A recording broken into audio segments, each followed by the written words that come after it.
நான் ஒண்ணு குண்டு இல்ல. என் உடம்புல இருக்கிற முடி என் தோற்றத்தை அப்படி காட்டுது. உண்மையை ஒத்துக்க உனக்கு தைரியம் இல்ல. நீ என்கிட்ட பேசணும்னு நினைச்சா நான் தயார். சரி, அவனை தூக்கி தரையில விடு.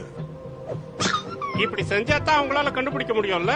நல்ல ஐடியா தான். ஏய் வேண்டாம் வேண்டாம், என்ன விடு விடு. என்ன ஒண்ணு செஞ்சிடாத.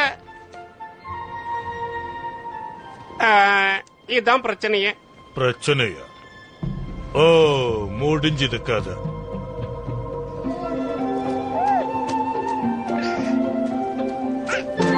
ஏய்